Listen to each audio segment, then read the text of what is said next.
Hello and welcome in. Wednesday live chat for all things Wyndham Championship, whatever else you want to talk about, questions, concerns, comments, get them in the chat. Rock and roll. We'll spend the next hour or so having a little bit of fun. It's the best hour of content in the entire week, some might say. I don't know. We'd have to poll, but it's possible.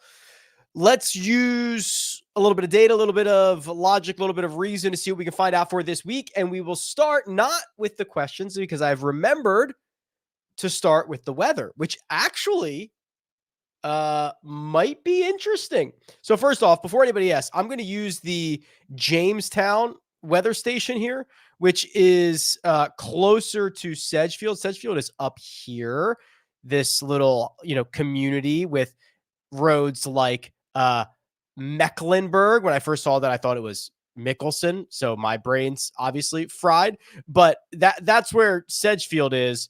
This is where the Jamestown station is. So I think that's the closest one that we've got. Thursday morning, boy, it's not going to blow, but it looks like it's going to be pretty darn gusty. 7 or 8 mile an hour winds, gusts up to 24. I'm obviously no meteorologist, although I play one on Wednesdays. It is rare to see a gust range that is like 3 times that of the sustained winds. Okay, so that is at least different and noteworthy. The afternoon, maybe a little bit similar, 6, 7, 8 miles an hour winds, seems to be less gusty. I'm not going to try to predict gusts, but according to the information, that's what I'm seeing here. So then Friday, for the most part, looks kind of similar. Pretty low winds all day, but a little bit gustier in the morning on Friday than in the afternoon. I think if you asked and you made me choose PM, AM, but I don't think it is super actionable. What I do think could be interesting, though, is for the more micro level things like first round leader, showdown contests.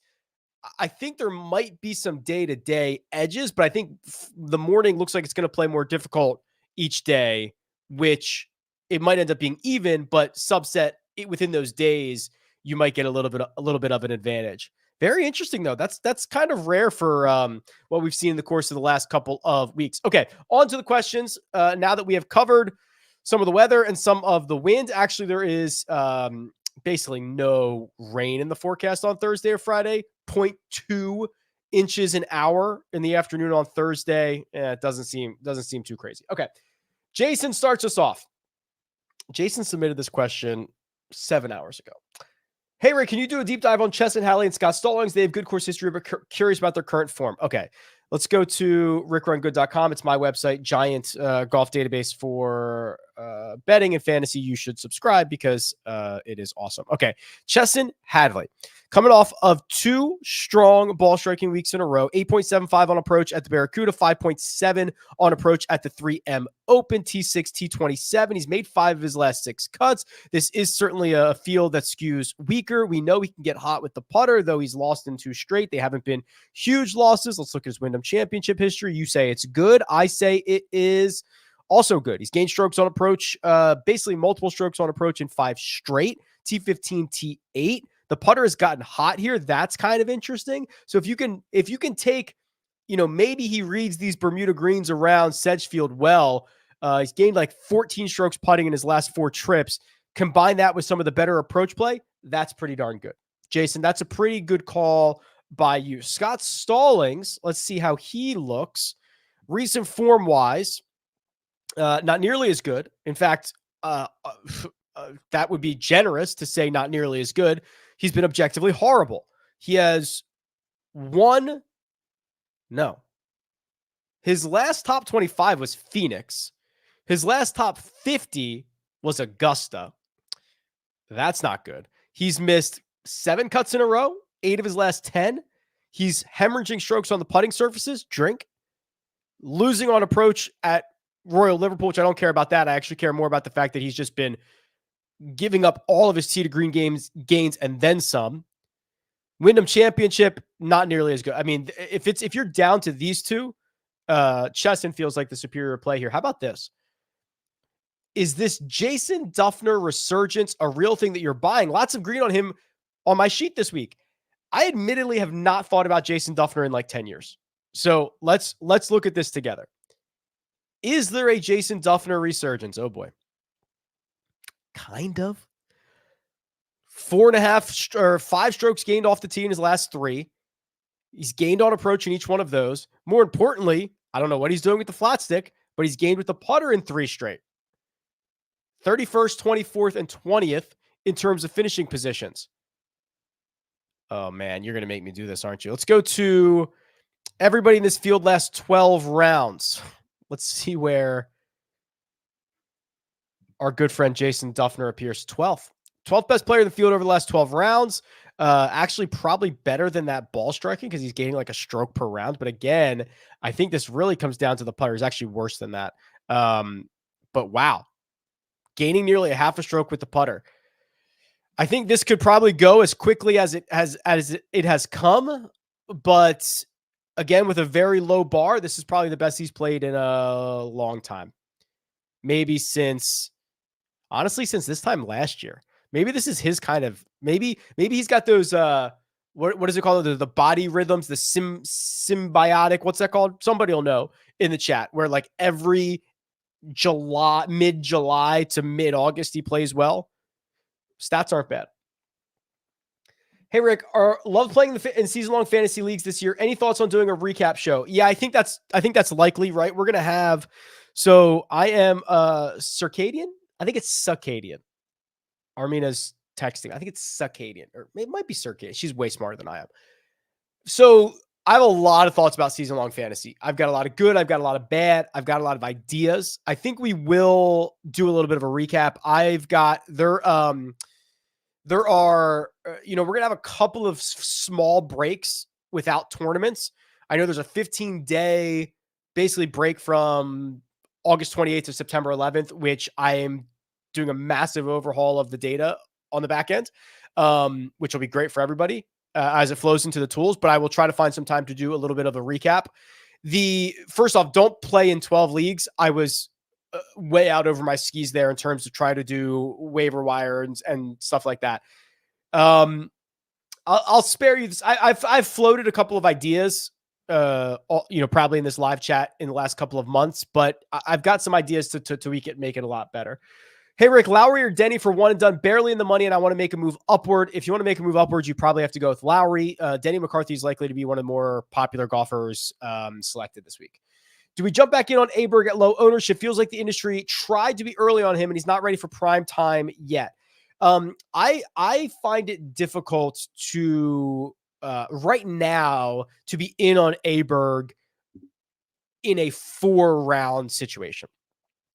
He hits it generally long and straight, which is good. Now we'll see if he clubs down, because there are so many spots around here where driver is just not necessary. Especially with his distance, he's going to be able to get it out to 300 yards and have 60 yards. Like, you're just not going to need driver everywhere. Right. So there's going to be a lot of clubbing down here. So what would that be? 300. And then, like I guess that's actually a lot longer, but that's a par 5, I think. So there's just going to be a lot of spots where he's not going to need to hit driver around this place. The other concern that I have is he is very, very volatile from round to round, incredibly volatile. And the problem is, if he has that bad round on Thursday or Friday, there's kind of a chance he misses the cut around here, right? I mean, look at the 3M Open. He loses 1.6, gains 5, loses 3, loses 3. Kind of a similar story some other times too, right? +2, +5, -2, +6. Here's a +5, +2, -4, -1.5. We have not yet seen that consistency from him. So that's kind of my bigger concern, as opposed to a concern about his skill set, his course fit, his ownership. I'm concerned about the consistency. Hey, Rick, I haven't heard a ton On Hadwin or Taylor Moore this week, thoughts on either of them? I think I'm probably not nearly as high. I've actually heard a lot about Adam Hadwin this week. Maybe it's just the circles I run in, which are generally quite small. I don't like the 2 missed cuts in a row. I don't like the fact that, he's a very good putter, and statistically he's going to show up as a good putter, but a lot of that comes from the 9.8 strokes he gained at Detroit Golf Club. Other than that, he's been very average with the flat stick. You look at his history around here, it's obviously good. The T10 2 years ago, missed the cut in 2019, but then it kind of actually goes back pretty far. He doesn't play this event every single year. So I'm not nearly as bullish on Adam Hadwin as I've heard others. I think Andy was quite high on him. So I'm not quite there yet. And then Taylor Moore, who I'm a big buyer on long-term, I worry a little bit about kind of what we've seen with the putter, how he's been kind of reliant on that club to get him across the cut line, and he hasn't been able to put together consistent returns anywhere. It would be one thing if he was constantly driving it well and struggling with the putt. It's just, this is all over the place, and it's 5 missed cuts in his last 6. So I'm probably out on both of those guys. Hey, Rick, I love the content. Thank you, Todd. I'm in the money in my one and done. I have used Sungjae, JT, and Denny. Do you like Matsuyama, Henley, Burns, or someone else? Probably, if you're in the money, you could probably hold on Burns. I think he will become more valuable further in the year. Henley is either now or never. You're not going to use him again anywhere else. So it's really a question between Hideki and Henley. I'm fine with either. If you want to play it a little bit safer, go with Henley. If you want to try to jump up, even though you're already in the money, I think Matsuyama is the guy. What do we do with Webb this week? Absolutely crushes Sedgefield, but it's having an ugly season. I'd go a little bit further, Kyle. I'd say he's kind of having an ugly 2 years. This to me is not investable. I hope that he plays well. He is now, I think I said this yesterday or Monday. I mean, he's in semi-retirement, right? He's only going to play a handful of times a year. He has allowed Paul Tesori to go find other players. I understand the history around this place is phenomenal. It's the best. It's amazing, but he is not that golfer anymore. So yes, lots of concerns here. Webb will not be getting my American dollars. Love the content. Love the site. Thanks. Love its playoff time and season-long fantasy. It is. Yeah. I mean, so if you're paying attention last week, no, it's not playoff time yet, right? This is the last week of the regular season, and then playoffs would start with the playoffs. So I think round 1 is Memphis. Round 2 is Chicago. Can you please advise 4 from these 6? Griffin, I'm assuming Ben, Vincent Norman, Nikolai Højgaard, KH Lee, Matt Neesmith, Harrison Endicott. That would be Ben, Norman, Højgaard, and probably Neesmith. Quite close, though. Hey, Rick, thanks for all the hard work you do. All good. This being last week, which golfers need to play well and what positions do they need to play next week? So there is probably a chart floating around somewhere. The PGA Tour usually tweets this out. I think Justin Thomas needs minimum 17th place or better, something like that, or 18th place.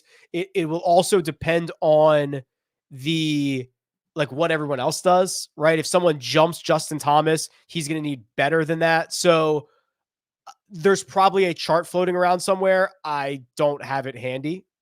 Maybe if I can find it, I'll tweet it out later. Hey, Rick, thanks for all you do. Can you do a deep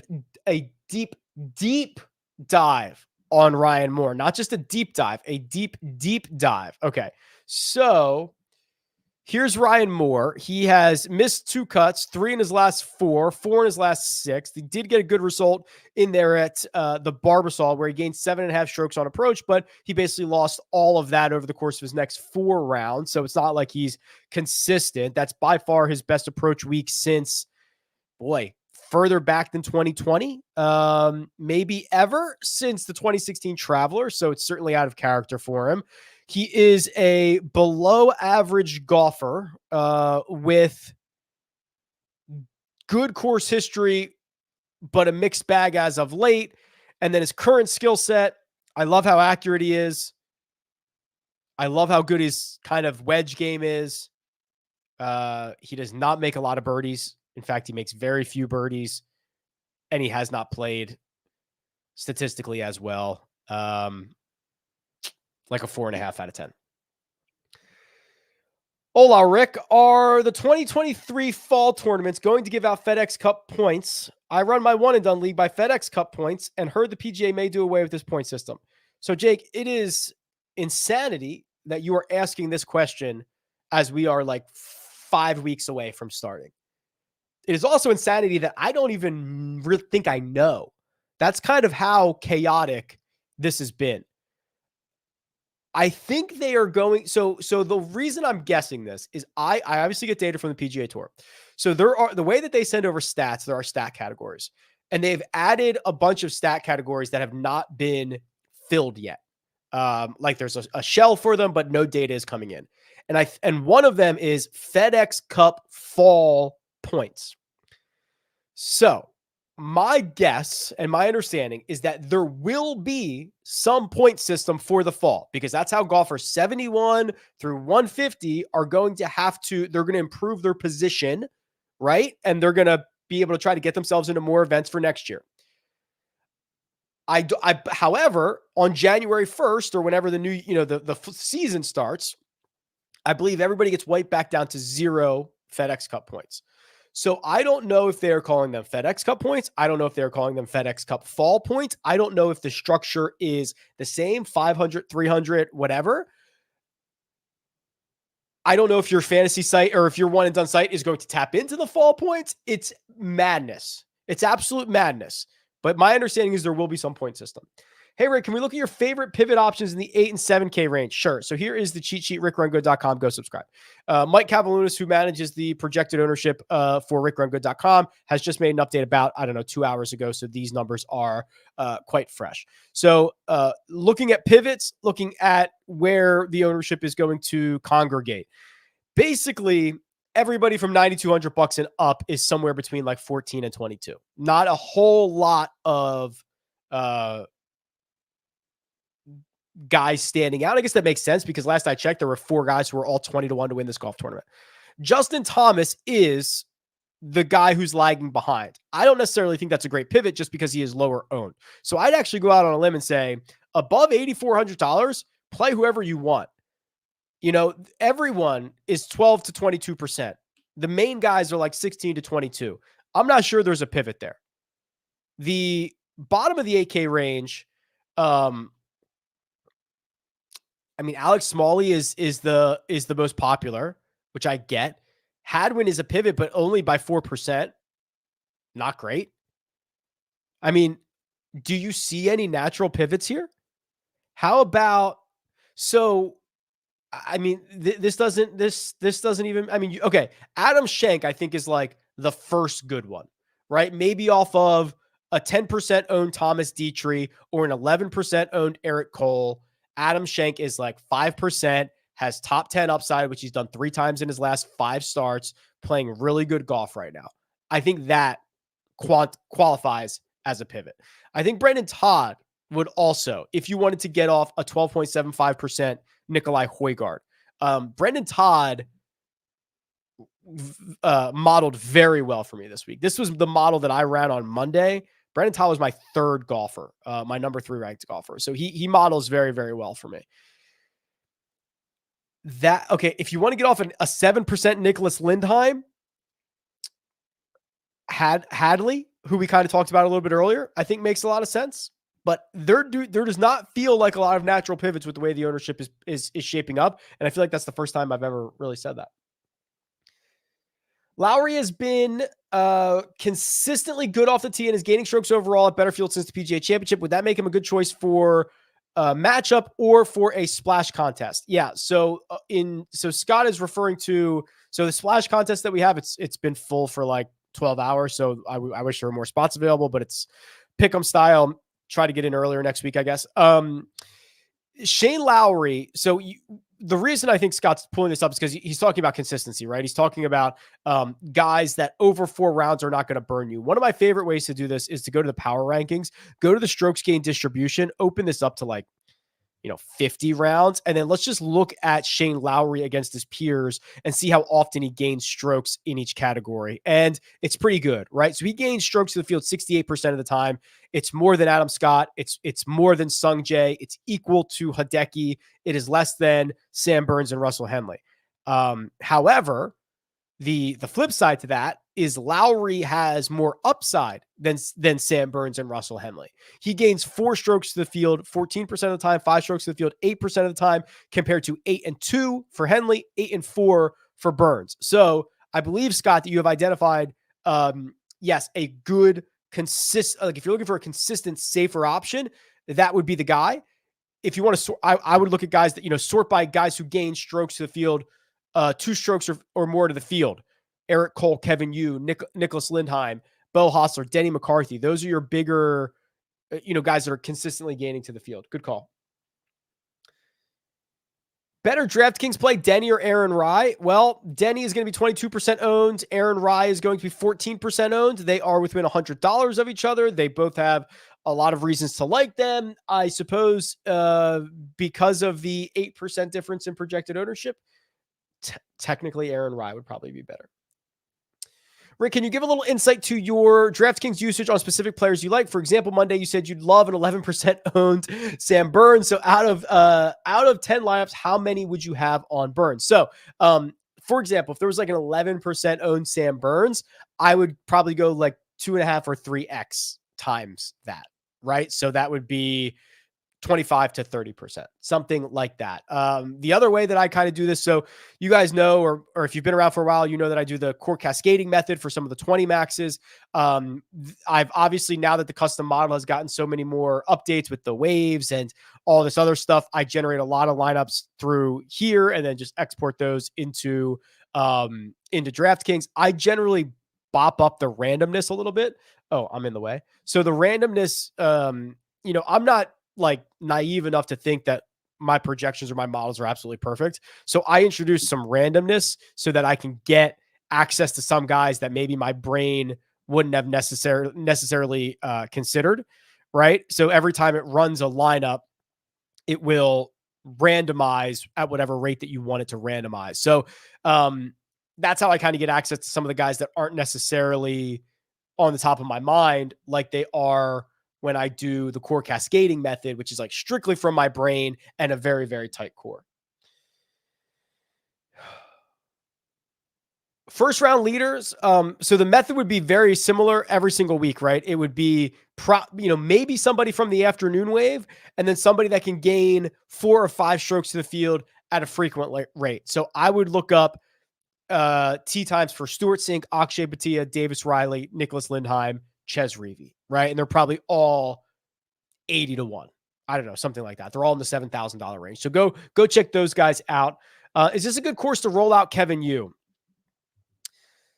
Does it have putting greens? If it does, it might not be a great place to roll out Kevin Yu because he does this. He's lost 11 strokes putting in his last 6 rounds. Yes, he gained 7.8 at TPC Deer Run.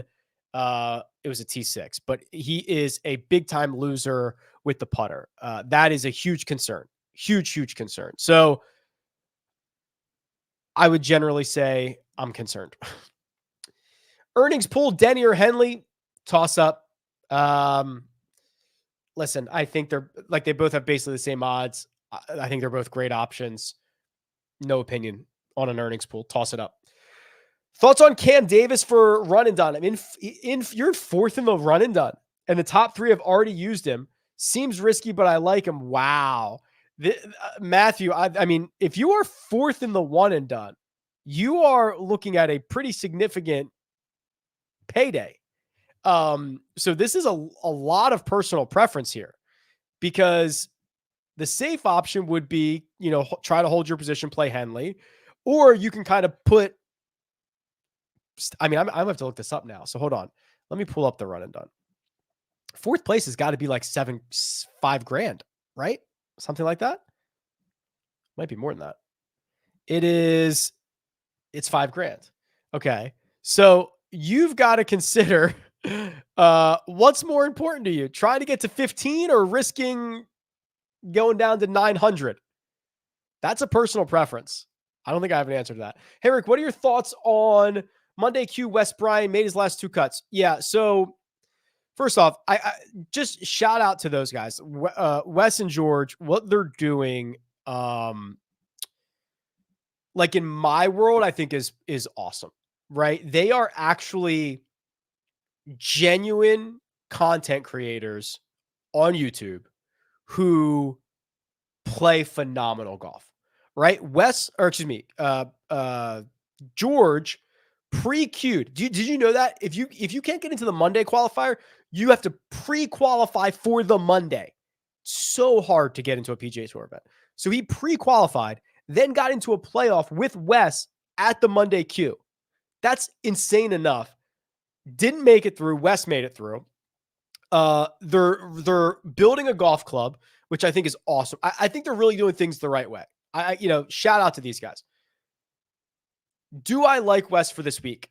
Probably not. It is definitely a better spot for him because one, it's a Carolina golf course in which distance is not going to be super critical. That is kind of the key for Wes. Now, the other problem is when we have seen him play well, he's usually been able to put together a combination of good approach play and good putting. We are not necessarily, we're seeing kind of that right now. I will do this for you though, because I am just kind of personally curious about this. Let's go back the last 5 years. And remember, Wes has dealt with a ton of injuries, right? So it's kind of even hard to look back at his past form and say, oh, well, he always plays well at short golf courses or something like that, because he's been dealing with a lot of injuries. It's hard to say where he's at right now. But if we just did short golf courses, I'm genuinely just curious on where Wes would show up here. He won at Harbor Town. It was a long time ago. I should have done this on the tournament tab. I mean, he's missed a lot of cuts since then. I didn't even go back far enough to get his Harbor Town win. So unfortunately, I hope I'm wrong. It's kind of a tough buy on Wes. Was the motto favorable for Lee Hodges last week? I think it was okay. I don't know what the model said, but I know we talked about it because I wrote him up for Golf Digest as well, because the idea was he has been so let's forget about the TPC Twin Cities one here. So let's scroll down a little bit. So when you look at this profile, you see boom or bust, right? You see a guy who's got 4 top 30s, 2 of them are top 12s, and then 3 missed cuts in his last 7 starts. Positive driver of the ball, can generally very good on approach, and he can get hot with the putter. That's a pretty good high upside stat profile. So that's why he made that DFS article that I write for Golf Digest. Did I think he was going to lap the field and win and gain 18.5? Like, obviously not. But I don't think that him playing well was that big of a shock. If he would have posted a T6, we would have been like, yep, makes sense. Absolutely within his range of outcomes. So he got within his range of outcomes and then just snapped off and sealing the thing. Hey, Rick, I'm leading my 20-person one and done, trying to decide between Denny and Siwoo. Pros and cons to both. Probably Denny for me, but I'm a risk-adverse donkey. Hearing a lot of people emphasizing driving accuracy, putting, short irons, ball striking, and course history. That's basically everything. Are those the best indicators for success? Can we see a model? I think that's fair, right? We've talked about it a lot this week. Accuracy models really well in my model. It's a shorter golf course, so you're going to get shorter irons and approaches coming from, call it 175 and in. You are going to get a sticky course history. Yes. And then Bermuda putting, yeah, for sure. So it is a stock standard model, but it's fine. So let's do it. Let's just real quick do. I'm gonna take a couple of. So what do we have? 4 things here. I'm gonna put 25 on each of them. Okay. So let's do driving accuracy for 25. Let's do course history, strokes gained Sedgefield for 25. Let's do Bermuda putting for 25. And let's do, I'll actually do the approaches in the bucket. So I'll put, 25, I'll do 8, 8, and 9. So I'll do 8, 8, and 9 from 100 to 175. So this is basically what you've asked for. And Russell Henley is number 1. Of course, Ryan Moore is number 2. I just beat him up a couple minutes ago. Denny 3, Zach Johnson 4, Brendan Todd 5, Christian Bezuidenhout 6, Harris English, Ryan Armour, Adam Hadwin, Sung J.M. Okay. That's very, if this was a starting point for your model this week, I think you're in the right spot. And then, you could obviously tweak this, add some randomness, do whatever. But I think that's a pretty, maybe you want to remove, like I don't know how competitive Zach Johnson's going to be anymore. Right. So maybe you get rid of him. Maybe he wins. I have no idea. Thoughts on Trevor Cohn? Let's pull him up. I always see his name on the leaderboard, and then I always check. I'm like, where did he finish? And like, I'm never super excited. So T3 at Barbasol, 66 at Barracuda, 64th at the 3M. Just kind of some of his best play recently. Outside of the Barbasol, tee to green, I wish was better. Putter's not very good. Has he played here before? No. It's a weak field. He's got a great hairdo, but I don't think that's for me. Can you clarify the fantasy points calculated in the cheat sheet versus a player's rating and custom model? Top golfer in the cheat sheet, in theory, would have the highest in a model as well. No. So yes, I can clarify. So the cheat sheet projected points, that's just my projected fantasy points. Like, that is a calculation that looks at 24 different factors and says, the median fantasy points Sung JM is going to score is like 80.58 or whatever, right? Okay. That's just fantasy points. That's all it is. The value in the custom model is based on your inputs, has nothing to do with me. In fact, there is actually a second column here, projected points, that are mine.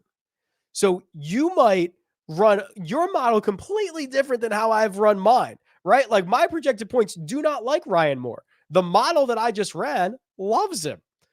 So you'll see, like, if I change, so Russell Henley's at 9.16. So if I change this and reallocate these weights, Russell Henley is now 91.51. He actually gets better because he's better from 100 to 125, where I moved those, I shifted those weights. So this is all user input, nothing to do with me. And then the reason you have to have this is because the lineup builder needs to know how to build lineups. So if I put, no randomness and we run lineups here, so Russell Henley's value that it is generating lineups off of is 91.51. That's what's happening here, right? The model needs a way to generate lineups. So it needs a value. Hope that helps. Okay. Handful of just like, hey, can we do a deep dive on this guy, this guy, this guy? I'm going to come back to those. I'll write them down. They're Burns, Griffin. I think I'm pretty high on Burns, pretty high on Griffin. Davis, Riley. We'll come back to these. I want to try to knock out as many of the bigger, because when you talk about one golfer, you only answer like that. It only answers one question. If we find other questions, we can answer a lot. We can talk about a lot of guys at once. Should the FedEx Cup standings make any difference when choosing a player this week? No, I don't think so. The argument would be, oh my gosh, Justin Thomas knows he needs a 17th place finish. He's going to play well. Well, no. If he could flip a switch, he would have done it 6 weeks ago. The only thing that I would consider is, so this is one rare opportunity, JG, that there are a lot of times in golf where your desires for a golfer do not align with his. So winning an outright ticket and winning for a golfer, your desires and their desires align. If you bet somebody top 40, that does not align with their desires. They don't care whether it's 38th or 42nd. Like, they're not protecting the 40th. So the only thing that I would consider is if I already liked a guy and I saw, hey, what they kind of needed, like a top 20 or a top 30 or a top 40, maybe I want to go bet that. because this is the one rare time in which that actually does align with your desires.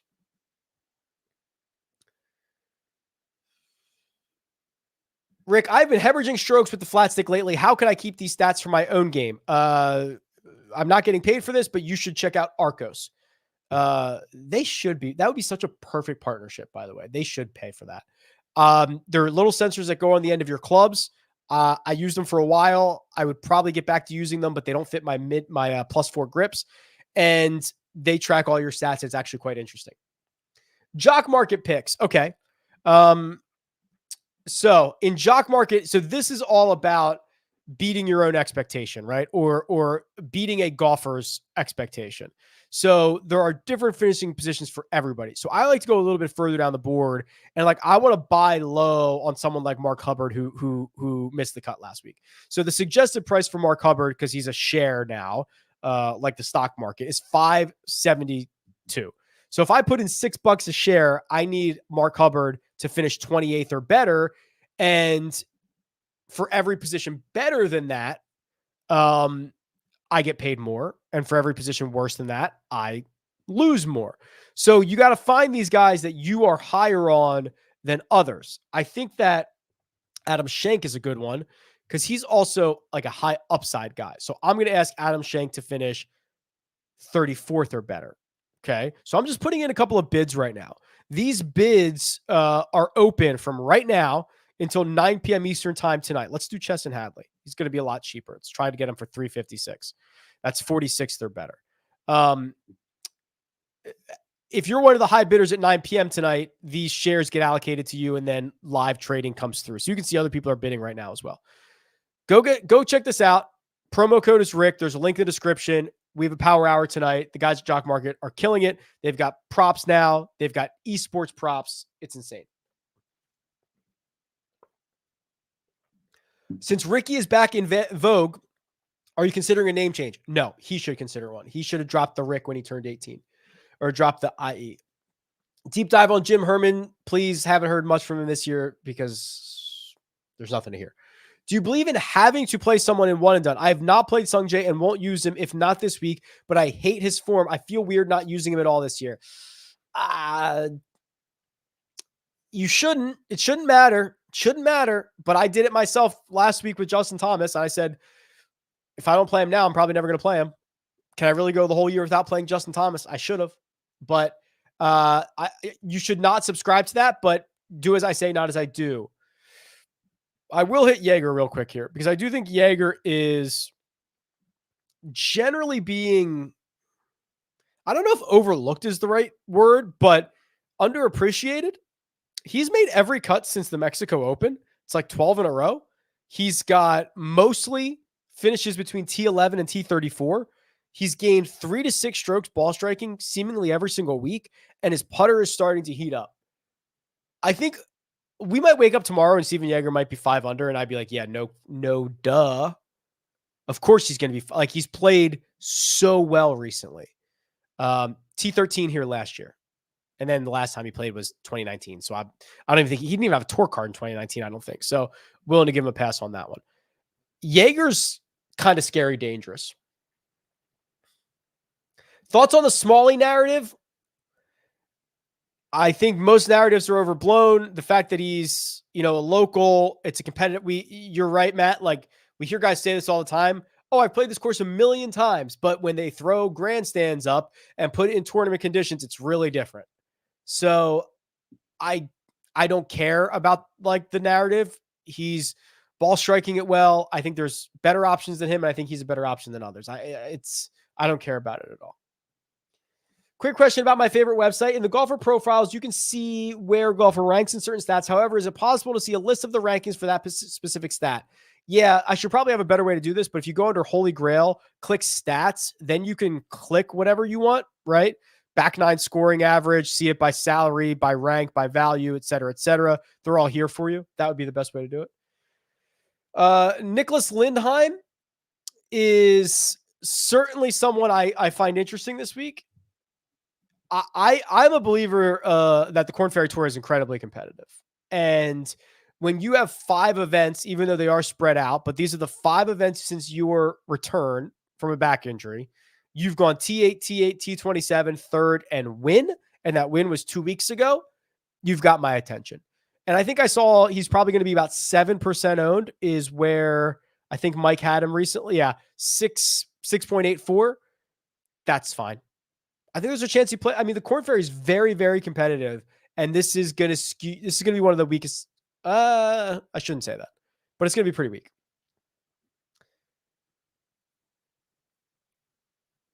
Okay. Let's see what we have here.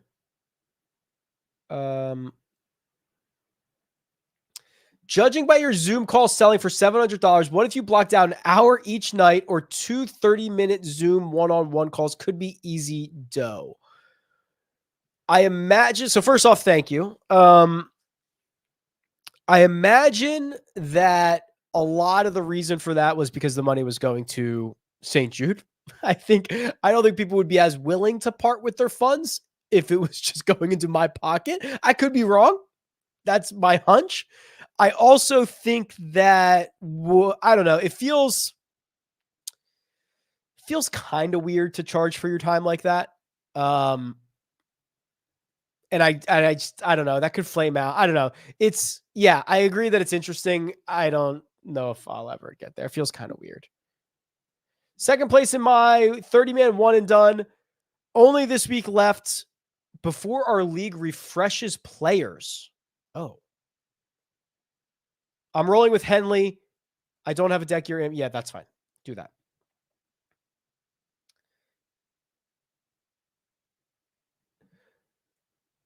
I'm skipping the first part because I kind of already talked about it. Will you ever get a DFS listeners contest on DraftKings? Probably not. They big timed me 3 years ago and I'm holding a grudge. Glover or Todd to finish my lineup? I like Todd.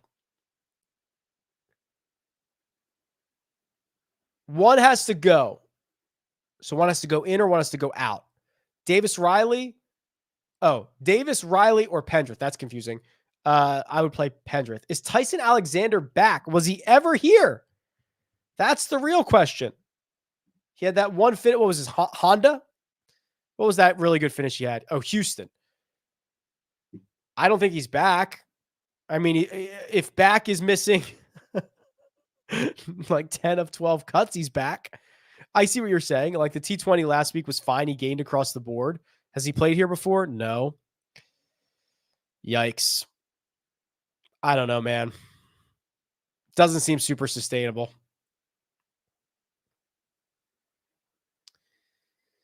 Is there a remote possibility that Aberg destroys this golf course off the tee? Yeah. Remember when he had like every drive over 320 and hit every single fairway in one of his first, yes, that is absolutely possible.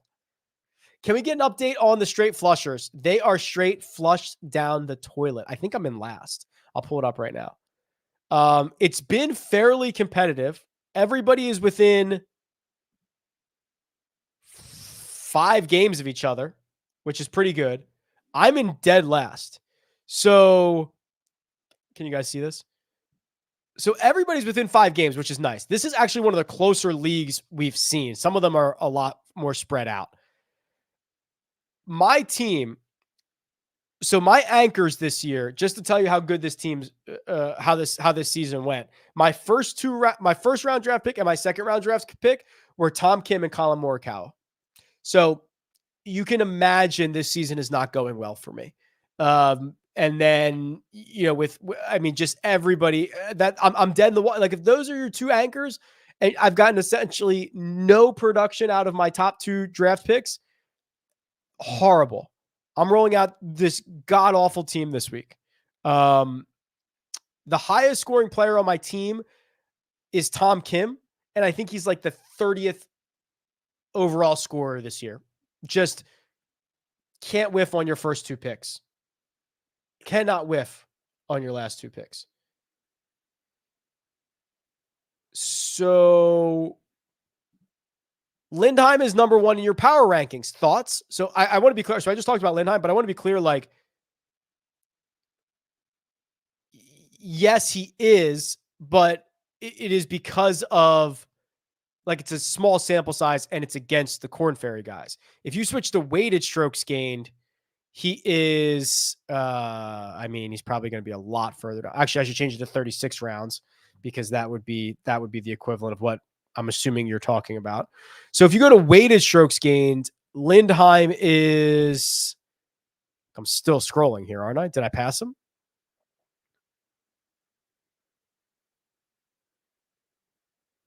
Ling Mirth, he's 83rd. So exercise caution. Understand what you're getting yourself into here. Done the ownership, done that. You don't have to repeat questions, please. How much Henley do you want? Medium plus. I think he's great. I do worry about, I worry about a lot of things. I worry about just like how level this field is, but should be a really good spot for him.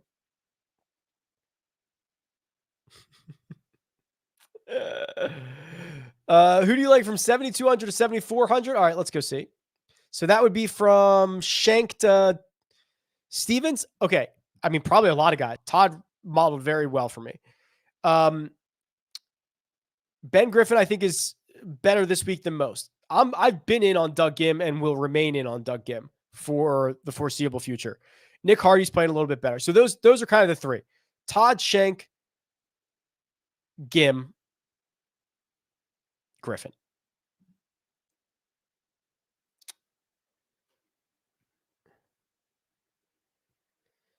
Course history. Solely on course history. So go to the Holy Grail.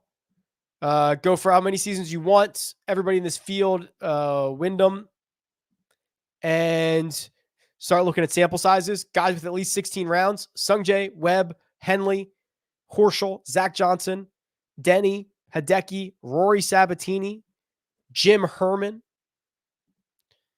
Ryan Moore. My main man, Slick Rick, while Jay-Z is here. Hove is on a pretty crappy run lately. My boy Chris Kirk keeps popping up everywhere for me. Want to give this fella a deep dive? For you, Hove?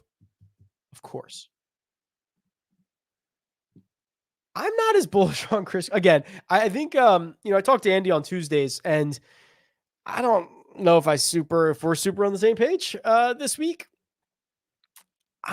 It's hard to get excited for this, right? He's got 4 missed cuts in his last 6. The other 2 are a T14 and T21. I think that when he plays well, he is obviously capable of winning. He's capable of finding these T3s, but I think we are pretty far removed from this guy from the first 2 months of the year. I don't love this, but I might be on the outside looking in there. A lot of Brendan Todd stuff. Postman for Ryder Cup. Unless he wins this week, next week, and the week after, I cannot imagine he finds his way to the Ryder Cup team. Just way too many guys. No, this is actually true. So course history seems to be very important. Are you buying into that narrative, or are you looking at more at statistical data per usual? There's a way to look at course history and say this is not a narrative, right? Like if I'll whip up a report, hopefully in the next couple of weeks, and I'll have it on the website that'll show you like how sticky each course history is. This one definitely skews stickier, right? 3M's all over the place. Torrey's all over the place. Augusta's very consistent. This is like pretty consistent. So not necessarily a narrative. The data can also tell us that this is pretty sticky. Have you ever shot into a group in front of you due to slow play? What was your worst experience on the course? No, because I'm not an idiot. The things that I read on like golf Reddit for the way people treat each other is absolutely bonkers. Like it's just golf and people are ready to murder each other on the golf course over slow play and whatever. It's insane. Like where you go, who cares? Either go around or like you're playing golf. Who cares? People are strung way too tight. Worst experience on the course.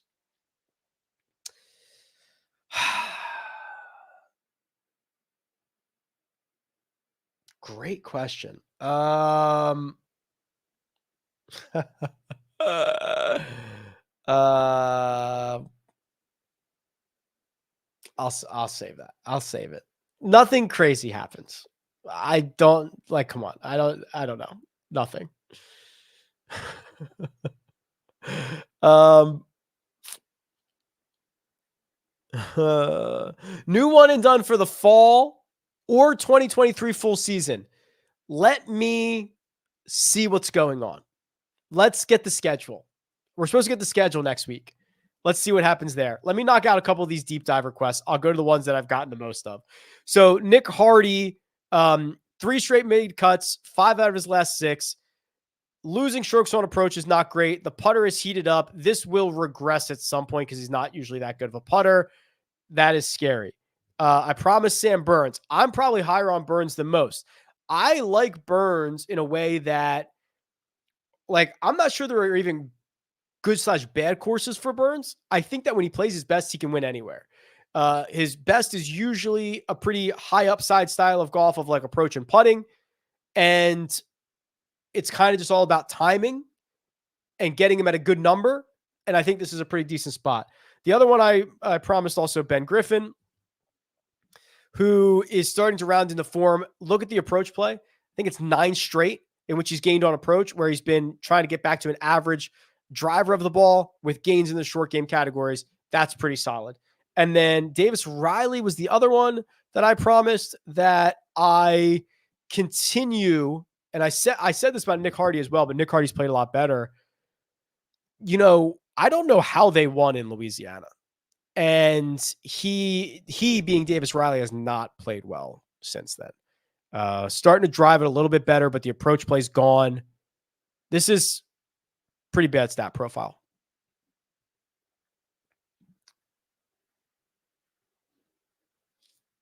I have answered these. How's your golf game going? Are you still taking lessons? Yes, I played this morning. I shot an 80. Could have been a 75, could have been an 85. I was kind of all over the place. I'm hitting it much, much better. The lessons, I mean, get if you can afford it and you can spend the time and you're willing to take it on and you're willing to suck for a while, the lessons really help. I gotta tighten up my chipping a little bit, but I'm driving it well. I'm really close. I'm really close to, I think, consistently shooting in the upper 70s. I think I'm really close. Currently first in my one and done by over $1 million. All right. Then you should just pick probably Denny, right? Like, what's the point in not just chalking it up?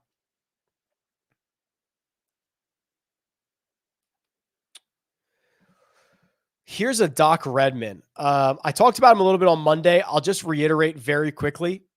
The bar for Doc has been very low the last couple of years. We are seeing some, like one beep, beep, like one sign of life. And this is probably one of the better courses for him. I will proceed with extreme caution, but I will proceed, which is something that I haven't said in the last 2 years. Are you concerned about Eric Cole? Yes. The short and crooked off the tee is the worst thing you can be on the PGA Tour.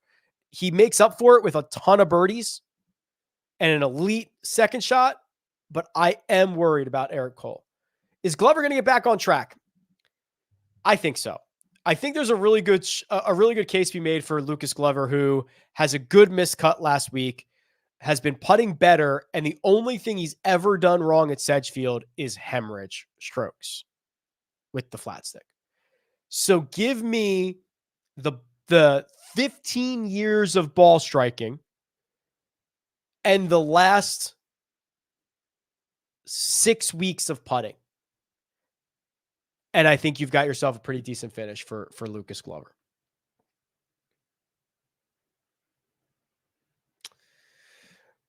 Rick, sorry if this is stupid. New to DFS PGA this year. I'm subscribed monthly to your site. Is there enough action to keep being subscribed after this or to keep the week of? Yeah. So, well, we're going to have the FedEx Cup playoffs, which are way better than this event because you're going to get all the big names. Then there's like 2 weeks off and then you get the new season or the new, like, I don't even know what it's going to be called, but there's going to be events in the fall that are going to have DFS and betting and like, even if they don't count for FedEx Cup points, they're obviously, I mean, there's going to be DraftKings, there's going to be all that fun stuff. And there's Ryder Cup stuff. Also, I should point this out more often. The custom model has Corn Ferry, Live Golf, European Tour when they play. So golf's a global game. RickRunGood.com is a global website, baby. Let's go. Is there a way to sort golfers by recent round performances? I'm looking to find golfers that have shot 64s or better in the last 6 months. Not on my website, but I'll add it. Can we see the best and worst Bermuda putters? Yep. So Holy Grail, strokes gained by tournament, everybody in this field. Let's go. What do you want to do? Last 4 years? You could go anywhere you want. Hit you with the Bermuda, which is here, and show you best and worst putters. We got to find sample sizes here. Best, Denny, Sam Burns, Brendan Todd, Zach Johnson, Cheston Hadley, Mac Hughes. Worst with sample sizes. Whoops. Sorry. My scroll was a little fast there. Doug Gim. Oh boy. Jason Duffner, Benny On, Martin Laird, Michael Kim, Lucas Glover, Henrik Norlander, etc., etc.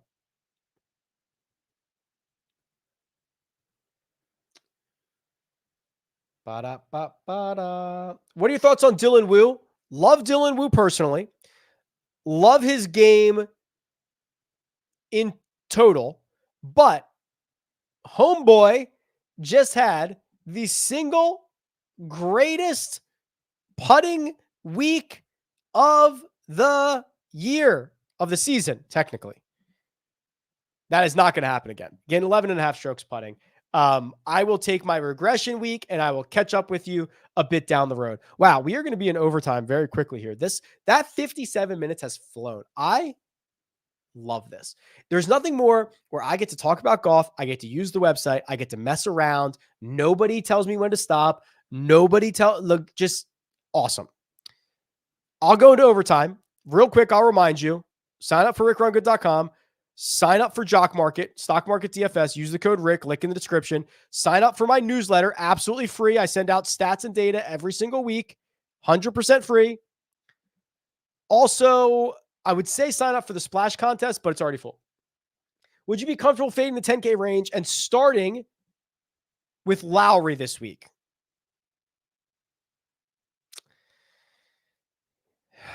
I don't know if the answer is Lowry, but I'd be comfortable. I'd be comfortable skipping the 10K. Yeah, I mean, these guys have questions, right? Sung Jae struggled recently. Hideki at that price needs like a legitimate top 5. Henley's good, not great, and Burns can crash and Burns. Yeah, I mean, I'm fine if you want to skip the 10K range. I think Lowry's okay. I'd almost rather start at like Jaeger, dude. I mean, honestly, what if I just skip all of these guys in the 9K and above range? I don't hate it. What if I just go Jaeger, Cam Davis, Denny McCarthy, Aaron Rye? What does that leave me with?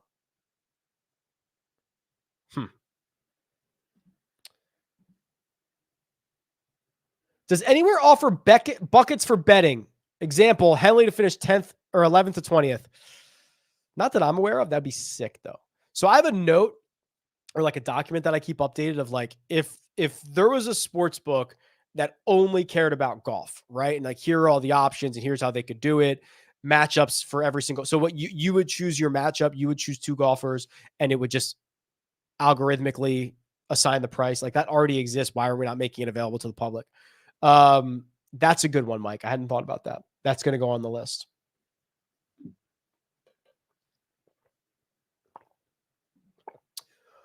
Rick, do we have any way to track first round performances comparatively? First round top 10 seems to be an important stat in the current environment. Well, I suppose, could we not just go strokes gained by round last 3 years and filter by round 1 and just show the best players? I also have another filter, don't I?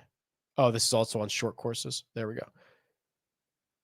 Like, and see that Adam Scott gains 1.7 strokes per round in opening rounds, and that Justin Suh gains 1.4 in 54 rounds, and Justin Suh hasn't lost strokes in round one since the Wells Fargo, and he's gained 2, 4, 4, 2, 5.5, 5.5 during that run.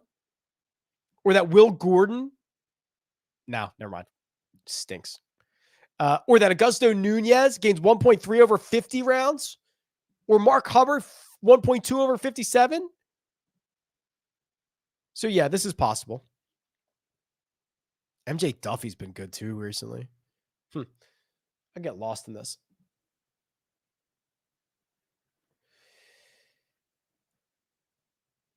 More actionable data, driving accuracy or distance from edge of fairway. And how does distance from edge of fairway differ from distance from center of fairway? Well, Drew, as you can imagine, one is the distance from the edge of the fairway and one is the distance from the center of the fairway. I don't know how to explain that any better. When you miss the fairway, if you miss it 30 feet to the right, that's distance from edge of fairway. If you are in the fairway, but 30 feet from the middle of the center of the fairway, that's 30 feet from center of fairway.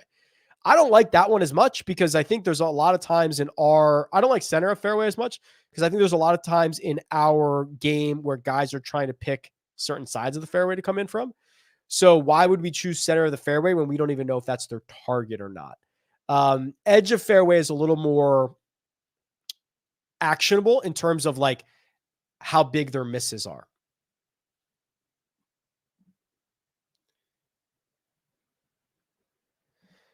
I do not have a brand loyalty for hotels, though I will sell out if anybody's interested. I'll wear the logo.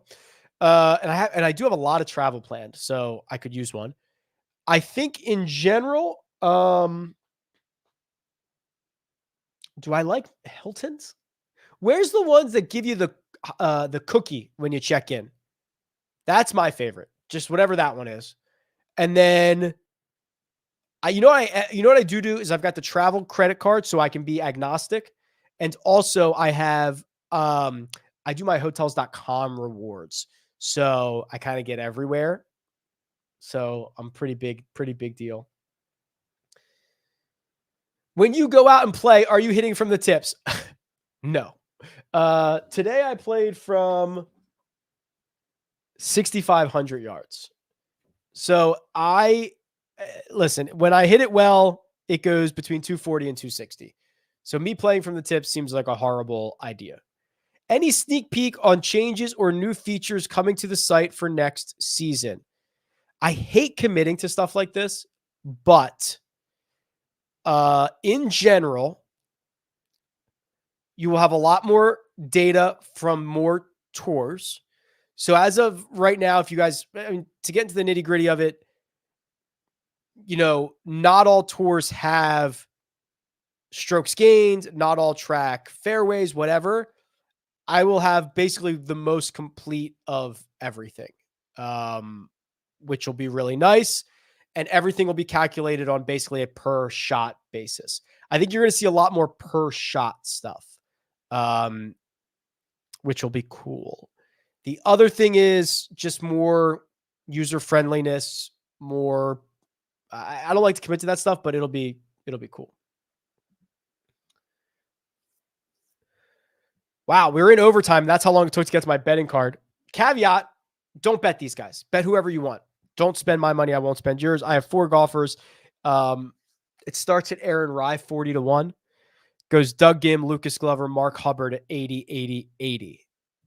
I could probably still get a guy at the top, one of the 20s. It would probably be Russell or Denny. However, I think at this point, I'm probably just going to pass and take these 4. Rye, Gim, Glover, Hubbard. Although, I bet you freaking Sam Burns wins this thing.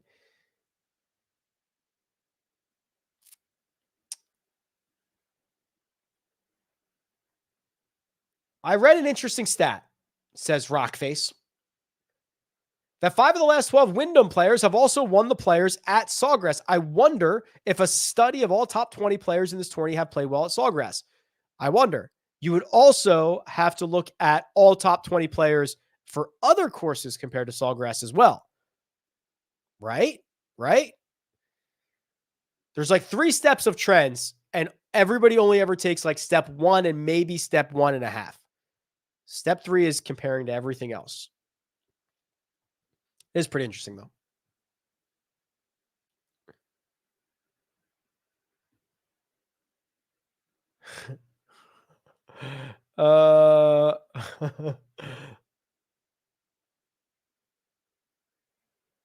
Hey, Rick, hope all is well. I've been looking at driving accuracy rankings at edge of fairway. It doesn't seem like a very big difference from... Yeah, so this is like... Don't like send me like your climate change stuff, but like I liken this to global climate, where it's like, oh, the Earth got like 2 degrees warmer, and everyone's like 2 degrees, like that's nothing. But like 2 degrees on average is like a ton, right? So that's kind of how driving accuracy and distance from edge of fairway are, and like approach putt performance as well. Small differences in averages there are like kind of big with how many shots they hit and like the nature of it. So I understand what you're saying, Ron, but I still think it's pretty like, I still think the guy who's in 20th is like way better than the guy in 80th. What browser do you recommend for your website? Chrome seems glitchy on me recently. Won't show the tournaments when hovering in global. That's me. That's not you. Or so you're talking about this, right? Global, and then you hover, and it would tell you the tournament. I had to remove that. It was like driving me and everybody else crazy. So I will have I'll have a solution for that, where when you hover, but that's not you. But Chrome is the best. Chrome is always the best. My wife left me for some reason, for someone better. Any advice? Have you asked her? Do you still want her? Do you want to try to get her back? Is it worth pursuing? Are you at different points in your life? Should you just move on? What did you do? Look inside. Reflect. Could you have been a better husband? Tough to say. Redmond has fallen off the grid. Yes, but he's stumbling back towards the grid. How's Sam Bennett looking? God, I love him, but I cannot endorse. We've lost the putter, which is not super unusual. He's losing on approach. He's lost 3 of his last 4 cuts in some pretty... I mean, the last 2 missed cuts in those fields are kind of inexcusable. When you start to zoom out a little bit, you got the really good play at the Masters, which is going to prop him up for a while. The rest of it's like not sparkling. He's young, he's raw, he's talented. I've seen him in person. I love his game, but this is not great.